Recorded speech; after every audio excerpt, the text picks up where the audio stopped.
नमस्कार मित्रांनो, ठरलं तर मग मालिकेच्या येणाऱ्या भागांमध्ये जबरदस्त ट्विस्ट आता आपल्याला पाहायला मिळणार आहे. कारण की राकेश आता सुभेदारांच्या घरामध्ये पहारा देण्यासाठी आल्यामुळे त्याने स्वतःच्याच पायावरती आता धोंडा मारून घेतलेला आहे. राकेश आता घरी असताना त्याच्यावरती त्याचे ज्या काही हालचाली चालल्या आहेत त्याच्यावर अस्मिताचं अगदी बारीक असं लक्ष आहे. आणि जे काही घडतंय त्या गोष्टीचा संदर्भ काढण्यासाठी आणि नेमकं राकेशचं काय प्लॅनिंग चालू आहे हे पाहण्यासाठी जेव्हा अस्मिता त्याचा पाठलाग करणार आहे त्याच वेळेला आता अस्मितासमोर एक भयानक सत्य येणार आहे. ते म्हणजे की सचिन आणि राकेश दोघंजणी एकत्र आहेत. आता या सगळ्याचा पर्दाफाश जेव्हा ती अस्मिता अर्जुनसमोर करणार तेव्हा नेमकं काय होणार सगळं पाहणं अगदी रंजकचित्र ठरणार आहे. चला तर मग व्हिडिओला सुरुवात करूया. आतापर्यंत आपण मालिकेमध्ये पाहिलं की अर्जुन आणि सायली हे दोघंजणही डेटवरून आले आहेत आणि त्यानंतर सगळं घडत असताना अचानक त्यांच्याकडे प्रॉब्लेम आला आहे, म्हणजेच मधुभाऊंची तब्येत बिघडल्यासारखी झाली आहे. तर ह्या सगळ्या ज्या काही न्यूज असतात त्या राकेशला पाहिजे असतात, त्यामुळे राकेश हा सतत मागे मागे असतो. म्हणजे सायली आणि अर्जुन यांच्या लाईफमध्ये काय चालू आहे ते पाहण्यासाठी राकेशने इतका सगळा घाट घातलेला असतो. आणि राकेशला हे सगळं बघण्यासाठी म्हणजे नेमकं सायलीचं काय चाललं आहे आणि काय काय प्लॅनिंग पुढे करता येतील हे सगळं राकेश बघतोय. तर अस्मिता ही विचारते की सायली, अगं तुझा चेहरा इतका का पडला आहे? तेव्हा सायली आणि अर्जुन सांगतात की एक प्रॉब्लेम आला आहे, म्हणजे मधुभाऊंची तब्येत अचानक बिघडली आहे, त्यामुळे मला तिकडे जावं लागते. आता मधुभाऊंची तब्येत बिघडली हे कळल्यावरती लगेचच अर्जुन आणि सायली दोघंही निघतात. राकेशला आता ही सगळी जी खबर असते ती पोचवायची असते सचिनपर्यंत. पण आता कुसुमताईने पुन्हा फोन केल्यामुळे अर्जुन आणि सायली हे दोघंजणही पुन्हा निघालेले असतात. ते गेल्यानंतर लगेचच सचिनही तिथून बाजूला जातो. तेव्हा मग लगेचच कल्पना म्हणते की काय रे, अरे तू खायला बसला होतास ना, मी सूप बनवलं होतं, मग तू का निघतोयस लगेच? तेव्हा तो म्हणतो की नाही काकू, ॲक्च्युली मला पण ना जरा अर्जंट काम आलं आहे, त्यामुळे मीही निघतो. तेव्हा मग तोही तिथून निघत असतो. मग नेमकं याचं काय चाललं आहे असा डाऊट अस्मिताला येत असतो. शिवाय अस्मिताला जो त्याच्या फोनवरचा नंबर सतत कॉल येत असतो तो ओळखीचा वाटत असतो. हा ना नंबर कोणाचा तरी म्हणजे माझ्या जवळचाच आहे, हा नंबर मी कित्येकदा डायल केलेला आहे असं तिला वाटत असतं आणि त्याचमुळे ती त्या गोष्टीचा आता विचार करत असते. त्यानंतर आपल्याला पाहायला मिळतं की इकडे सचिनसोबत फोनवर बोलण्यासाठी तो तिथून निघून जातो आणि राकेश निघून गेल्यानंतर अस्मिता त्याचा पाठलाग करत जाणारच असते नेमकं तो कोणाशी बोलतो हे बघण्यासाठी. परंतु तेवढ्यातच लगेच तिला आवाज देते विमल की ताई गोलू रडतोय, जरा बघा ना अस्मिता ताई, असं म्हणून आता गोलू रडायला लागल्याबरोबर लगेचच अस्मिता धावत धावत तिकडे जाते. आता काय करायचं हे तिला काही सुचत नसतं. गोलू रडायला लागला म्हणून तिला कुठेही काही लक्ष देता येत नसतं. ती पटकन तिथून जाते आणि गोलू का रडत आहे हे बघण्यासाठी ती तिकडून आता गेलेली असते. त्यानंतर सचिनला सगळं काही राकेश सांगतो की एक मोठं प्लॅनिंग काहीतरी चालू आहे, पुढे काय ते मी बघतो. तो जो मधुभाऊ आहे ना तो जरा सिरियस आहे. सायली आणि अर्जुन दोघंजण तिकडे गेले आहेत. तेव्हा सचिन म्हणतो तू तिकडून काही हलू नकोस, तिकडेच थांब, कारण की सायली अर्जुन नेमकं त्यांचं काय चाललं आहे तिथे हे बघण्यासाठी तू तिथे हवा आहेस. पुन्हा एकदा राकेश तिकडे येतो आणि राकेश आल्याबरोबर अस्मिताला आणि कल्पना दोघी विचार करतात की हे काय, म्हणजे तू आता तर निघून गेला होतास काहीतरी अर्जंट काम आहे म्हणून आणि पुन्हा आलायस, म्हणजे काही कळत नाही आहे. तेव्हा तो म्हणतो की हो ॲक्च्युली त्याचं काय होतं ना की माझं जे अर्जंट काम होतं ना ते आटपलं गेलं आणि मग मी म्हटलं की कशाला मग मी इकडचा छान असा काकीच्या हातचा सूप मिस करू, त्यामुळे मग मी हा सूप खाण्यासाठी आलेलो आहे. तेव्हा मग कल्पना म्हणते की बरं बाबा बस मी तुला सूप देते. पण अस्मिताला ना इथे काहीतरी वेगळंच वाटत असतं. ह्या राकेशचं काहीतरी नक्कीच वेगळं प्रकरण चालू आहे. तर सायली अर्जुन तिकडून जाऊन आल्यानंतर आश्रमातून सायली घरातल्यांना सगळ्यांना न्यूज सांगते की मधुभाऊंची तब्येत खराब आहे, त्यासाठी एक काम केलं आहे, ते म्हणजे मधुभाऊंना आता आश्रमाची जबाबदारी झेपणार नाही, त्यासाठी आश्रमाची जबाबदारी आता मी घेतलेली आहे. हे ऐकल्यावरती आता इथे लगेचच पुढे अर्जुन आणि बाकीचे सगळे तर खुश असतात, पण कल्पनाला जरा टेन्शन आलेलं असतं.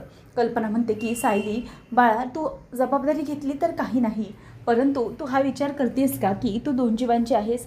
तेव्हा मग लगेचच सायली म्हणते की हो, मला मधुभाऊ पण तेच सांगत होते, पण मी त्यांना समजावलं की मला जमेल सगळं. आणि अर्जुन लगेच बोलतो की मम्मा मी आहे ना तिच्या बरोबरीला, त्याच्यामुळे घाबरण्याची काहीच गरज नाही, इतकं काही टेन्शन नाही आहे, मी बरोबर आहे सायलीच्या.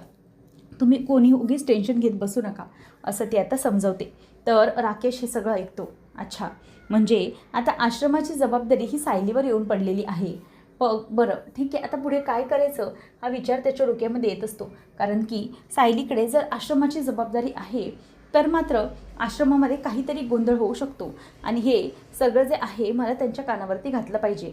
म्हणूनच मग आता सगळा विचार हा त्याच्या डोक्यामध्ये येऊ लागतो. आणि तर दुसऱ्या दिवशी सचिन हा ठरवतो की राकेशबरोबर भेटायचं आणि पुढचं प्लॅनिंग करायचं. सायली आणि अर्जुन हे दोघंजणी आश्रमाच्या कामामध्ये बिझी असतात. तर अस्मिता ही गोलूला घरी सोडून जॉबच्या पहिल्या दिवशी गेलेली असते. ती सगळ्यांकडून म्हणजे सगळ्यांना भेटून वगैरे पहिल्या दिवशी जाते आणि इकडे दिवस पूर्णपणे कसा तरी जातो. परंतु संध्याकाळच्या वेळेला गोलू हा कल्पनाला त्रास द्यायला सुरुवात करतो. तो बिचारा रडत असतो कारण त्याला अस्मिताची म्हणजेच त्याच्या आईची आठवण येत असते. आणि अस्मिता ही जॉब झाल्यानंतर तिला चैतन्य भेटतो आणि चैतन्याला ती सगळं काही सांगते. म्हणजे काय घडलं होतं जॉबमध्ये, कसं काय झालं, या सगळ्या गोष्टी ती त्याच्यासोबत शेअर करते. तेव्हा चैतन्य तिला म्हणतो की बरं तुला आता ठीक वाटतंय ना, म्हणजे जॉबचा पहिला दिवस आणि घरातल्या सगळ्यांनी परमिशन दिली आहे, स्पेशली काकूने, त्यामुळे तुला तर बरं वाटतंय ना. तेव्हा ती म्हणते की हो, मला खूप बरं वाटतंय की मॉमने पण मला परवानगी दिली आणि दिवसभर गोलू व्यवस्थित होता असं तिने मला सांगितलं लंच टाईममध्ये, तेव्हा मला खरंच खूप बरं वाटलं. आता मी पहिल्यांदा जाणार आहे आणि मग मॉमला आणि माझ्या गोलूला असं घट्ट जवळ घेणार आहे, कारण की त्याच्याशिवाय मी दिवसभर राहिली आणि तोही बिचारा म्हणजे कसा राहिला असेल इतका समजुतीने काय माहिती.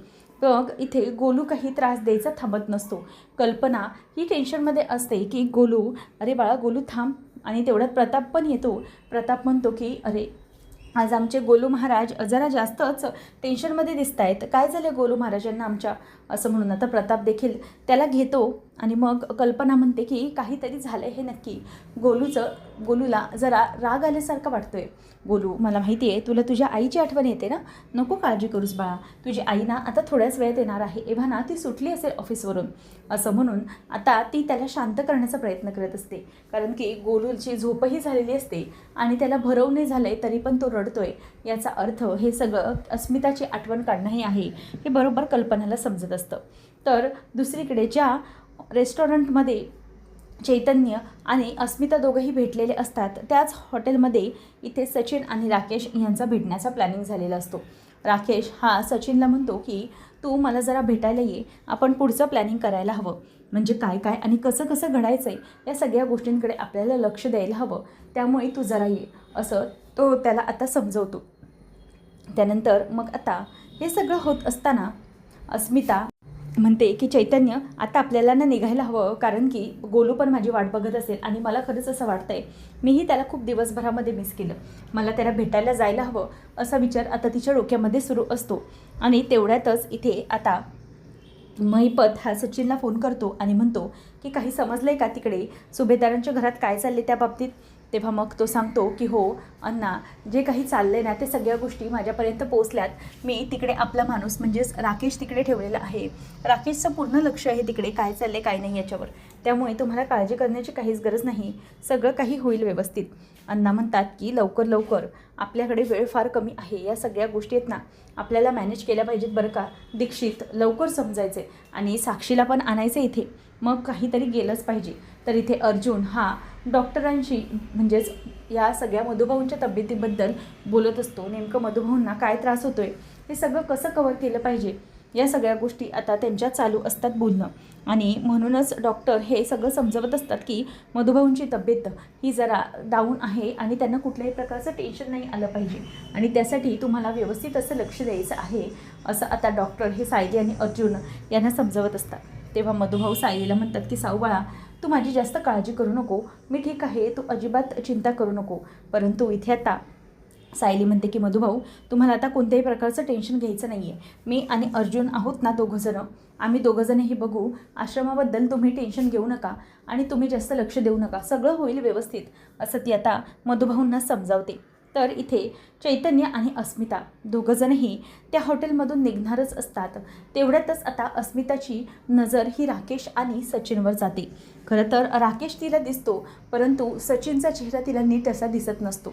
त्यामुळे ती पटकन आता मागे जाते आणि म्हणते की एकच मिनिट चैतन्य, मला ना जरा एक डाऊट येतो आहे, इथे नाही हॉटेलमध्ये राकेश आहे.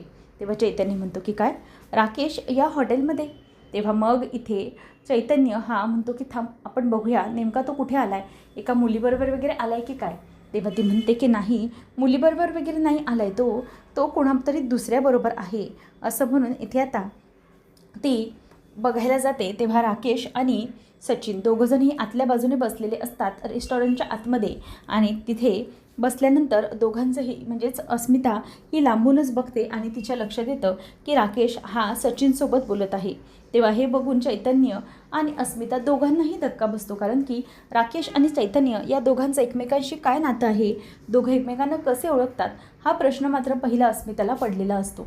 अस्मिता म्हणते की थांब चैतन्य, मला सुरुवातीला या सगळ्याची ना व्हिडिओ बनवून घेऊन दे, कारण की जर मी याची व्हिडिओ बनवली ना तरच मला हे सगळं दाखवता येईल अर्जुनला, आणि अर्जुनही या सगळ्याचा तपास करेल की नेमकं राकेशचं आपल्या घरामध्ये येणं जाणं वाढलं आहे हे कोणत्या गोष्टीसाठी. कदाचित राकेश आपल्या घरी सारखा येतो म्हणजे त्याचं आपल्या घरावरती लक्ष आहे आणि सचिनला तो बातम्या तर पोचवत असेल ना, म्हणून आता ह्या सगळ्या गोष्टींचं लक्ष त्यांच्याकडे असतं. काय करायचं हे आता त्यांना काही कळत नसतं. म्हणूनच आता पहिले तर व्हिडिओ अस्मिता काढून घेते आणि त्या दोघांचं बोलणं काही तिला ऐकू येत नसतं, परंतु त्या दोघांचा प्रूफ हा तिला बरोबर ठेवायचा असतो. आता यानंतर अस्मिता जेव्हा अर्जुनला या दोघांचाही व्हिडिओ दाखवणार की नेमकं सचिनचं आणि राकेशचं काय नातं आहे हे सगळं अर्जुन जेव्हा शोधून काढणार, तेव्हा मैपतचे आणि प्रियाचे म्हणजे सगळी लोक एकत्र मिळून हे सगळं प्लॅनिंग करतात. यापर्यंत आता अर्जुन पोहोचू शकेल का, आणि महिपतचे आणि सचिनचे एकत्रितपणाचे सगळे पुरावे आता अर्जुनला सापडतील का, हे पाहणं अगदी रंजकतेचं ठरणार आहे. असेच अपडेट जाणून घेण्यासाठी चॅनलला नक्की सबस्क्राईब करा. धन्यवाद.